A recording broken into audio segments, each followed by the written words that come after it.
Pregnant wives, what was the breaking point that made you instantly leave your husband?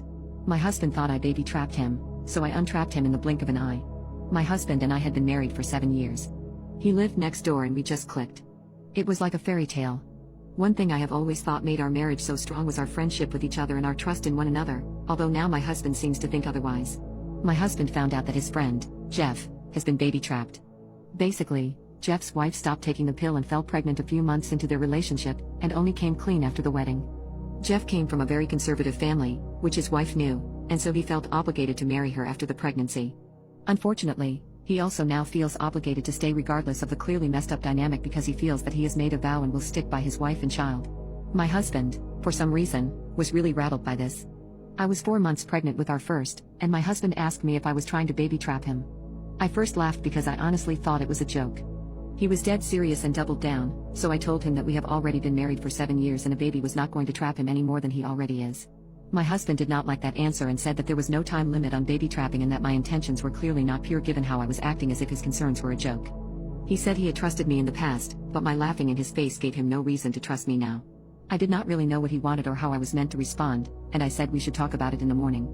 I woke up and my husband was gone, but I did have a nasty text from his brother saying that I had forced him into the pregnancy, despite it having been a joint decision. My husband went MIA and did not respond to any of my calls or texts. In the meantime, I called my best friend who has been such a rock in my life. She came over with some chocolate and was furious when she heard. She called her husband to the house after I had gotten everything out of my system. He is a family lawyer, and he said that he would happily represent me if I wanted to go through with a divorce. My mother-in-law, Sally, showed up with my husband in the car not long after my best friend's husband arrived, and she practically dragged him to the door. Sally said that he had shown up at theirs late in the night saying that he was certain that I was using the baby to trap him. Fortunately, Sally is a smart woman, and absolutely tore him apart before dragging him to the house to apologize. My worm of a husband did not look me in the eye the entire time but said that he was scared about becoming a dad and projected his fears onto me. He said he wasn't sure if he was ready for that kind of commitment, but he will step up. As if he is some kind of hero.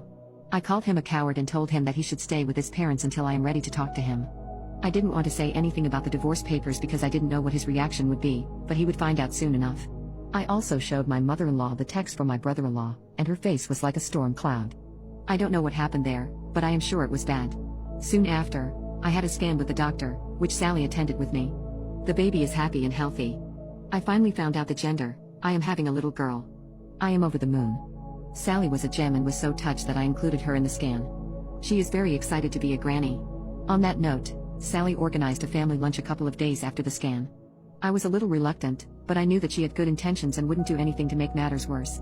When I arrived, my husband and brother-in-law were there, along with my father-in-law and Sally. It was quite awkward until Sally asked if anyone had anything to say. My brother-in-law spoke first and apologized for his awful text, saying that he was swept up in the moment and wanted to support his brother.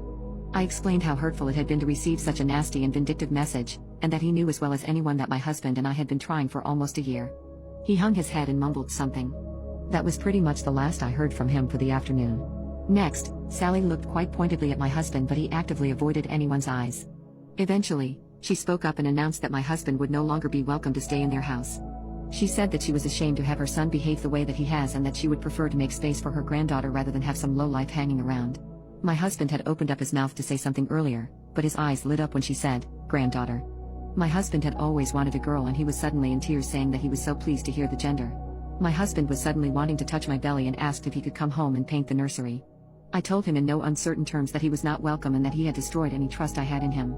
I told him that if I took him back, I would be worried that he would disappear at any kind of big news and that I couldn't have someone at my side who balked at the first chance. He asked me if I was telling him it was over, and I straight up told him that I had engaged a lawyer. My husband was kind of frantic, but I felt so calm, like someone had put a blanket over me in the situation. Normally I am a big crier, but I felt so removed from everything. My husband said that this was not fair. He had shown a little bit of panic and suddenly I am throwing away our life and denying him his daughter. My father-in-law reminded him that this is the same baby he felt trapped by no more than 2 weeks ago. My husband said it was a mistake and he was stressed, but Sally asked him how he thought I felt. She asked him to imagine being so vulnerable and giving up your body to grow a family, and suddenly the one person you trust is accusing you of terrible things. He said it was a mistake and he projected his fears onto me. I told my husband that I felt so broken when he left because I had all these dreams of a beautiful family which came crashing down in an instant. My husband said that he wanted those things with me and he wanted our baby girl, but that he let the panic overwhelm him. I told him that wasn't a good enough excuse for what he put me through, and that he certainly didn't seem panicked when his mom had to drag him to my door to apologize.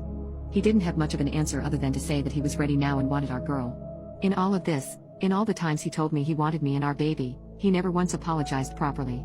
After a very, very long discussion, the lunch wrapped up and Sally stood by what she had said about my husband not being welcome. He asked again if he could come home with me, and I told him that it was my house, and it was going to be a safe space for me. That is to say, he is not welcome. As far as I know, he is staying at a hotel. Finally, he was served divorce papers at work on Friday. My bestie's husband drafted them earlier, but I wanted to wait until I had thought it all through. I received a few missed calls and crying voicemails asking if I was really throwing away our family, but I did not respond. He even took a crying selfie sitting in his car, which my bestie laughed at quite a bit. Sally called me when she heard, and told me that I am making the right decision. She said she never wanted my marriage to end this way or for her son to be so callous, but she said she is here for my baby and me, and that we will always be family. She even tried to apologize on my husband's behalf, but I told her that was not necessary. At the end of the day, his actions are his own. My best friend has been around all weekend and we went baby clothes shopping for a little bit of sunshine in all of this. She has been such a rock, and her husband has helped so much with the process. I don't know what will happen next, but I feel much calmer and like I am making the right decision.